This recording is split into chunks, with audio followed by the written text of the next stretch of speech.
तो सुरक्षा में सेंधमारी को लेकर भी सियासत थमने का नाम नहीं ले रही है। बात यहां तक आ पहुंची है कि विपक्ष के नेता इस मामले को बेरोजगारी से जोड़कर सरकार पर हमलावर हो रहे हैं, जबकि सत्ता पक्ष भी करारा जवाब देने के लिए पूरी तरह तैयार है।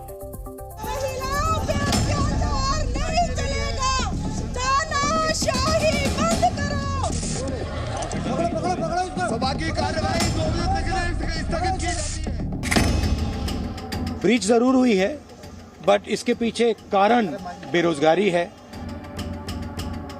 क्या राहुल गांधी और कांग्रेस पार्टी और पूरा इंडिया अलायंस और उनका इकोसिस्टम इसलिए इन लोगों का बचाव कर रहा है क्योंकि जो लोग इस पूरे प्रकरण के पीछे थे उनके तार कांग्रेस पार्टी से जुड़ रहे हैं। ये नौजवान दुखी थे, उन्हें रोजगार और नौकरी नहीं मिल पा रही थी। इसी वजह से गूंगी बहरी सरकार को जगाने के लिए वो नौजवान लोकसभा में कूदे। तो इस समय तो सबको एक साथ होकर संसदीय सॉलिडारिटी दिखानी चाहिए ना, कि हम लोग ऐसी घटना नहीं होने देंगे। तो ये बहुत पीड़ादायक है। हर पर राजनीति करने का मतलब क्या है? संसद में सेंधमारी हुई, सुरक्षा में चूक हुई और सियासत करने से भी अब कोई चूक नहीं हो रही। अब संसद की सुरक्षा में हुई सेंधमारी को लेकर कांग्रेस सांसद राहुल गांधी ने जो बयान दिया है, उससे एक बार फिर सियासत की धार तेज हो गई है। दरअसल राहुल गांधी ने इस घटना को बेरोजगारी से जोड़ते हुए सरकार के खिलाफ हमला बोल दिया। सुरक्षा ब्रीच हुई है, वो है, बट क्यों हुई? जो देश में सबसे बड़ा मुद्दा है, बेरोजगारी का मुद्दा, जो पूरे देश में उबल रहा है, मोदी जी की पॉलिसीज के कारण हिंदुस्तान के युवाओं को रोजगार नहीं मिल रहा है। तो ब्रीच जरूर हुई है, बट इसके पीछे कारण बेरोजगारी है और महंगाई है। फिर क्या था? अखिलेश यादव ने भी लगे हाथ कह दिया कि सुरक्षा में सेंधमारी करने वाले बेरोजगारी से त्रस्त थे। कई प्रतिष्ठित अखबारों ने कहा कि नौजवान बहुत त्रस्त थे। नौजवानों के परिवार से जब जर्नलिस्टों ने बात की तो परिवार के सदस्यों ने बताया कि नौजवान दुखी थे, उन्हें रोजगार और नौकरी नहीं मिल पा रही थी। इसी वजह से गूंगी बहरी सरकार को जगाने के लिए वो नौजवान लोकसभा में कूदे। लेकिन अब बारी सत्ता पक्ष की आई और बीजेपी के सांसदों ने जमकर पलटवार कर दिया है। बीजेपी ने पूछ डाला कि बताएं कि इन आरोपियों का संबंध किन पार्टियों से है।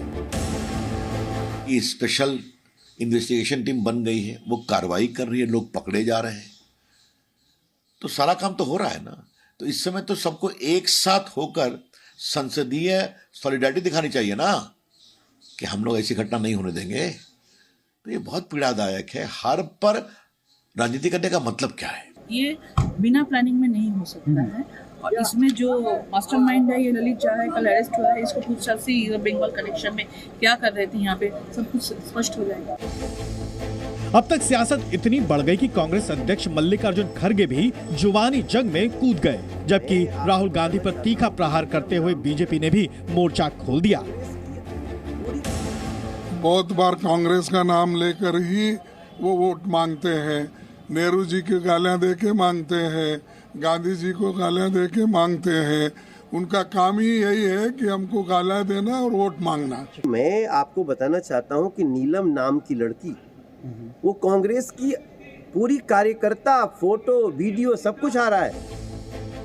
आरोपियों पर यूएपीए समेत कई संगीन धाराओं में मामला चल रहा है। जांच एजेंसियां साजिशों के तार जोड़ने में जुटी हैं। इस बीच पकड़े गए आरोपियों से जितनी जानकारी मिली है, उससे कई सवाल खड़े हुए हैं। जैसे अगर ये बेरोजगारी से त्रस्त हैं, तो पिछले 5 साल से कैसे प्लानिंग कर रहे थे? ये बेरोजगार हैं, पैसा नहीं है, तो वारदात के बाद इनके आने जाने का खर्च, रहने की व्यवस्था कहां से हुई? किसी शातिर अपराधी की तरह सबूत नष्ट करने की कोशिश क्यों हुई? और अलग अलग राज्य के आरोपी एक साथ इस तरह की घटना की प्लानिंग में कैसे साथ आए? क्योंकि बिना फंडिंग और बाहरी मदद के इस तरह की वारदात को अंजाम देना मुमकिन नहीं है। विपक्ष इन आरोपियों को भले ही भटके हुए युवा और बेरोजगारी से परेशान नौजवान बता रहे हों, लेकिन इन सब ने आतंकियों जैसी वारदात को अंजाम तो दिया है और अब पुलिस और जांच एजेंसियां यूएपीए के तहत इनका पूरा हिसाब करने की तैयारी कर चुकी है। ब्यूरो रिपोर्ट, जी मीडिया।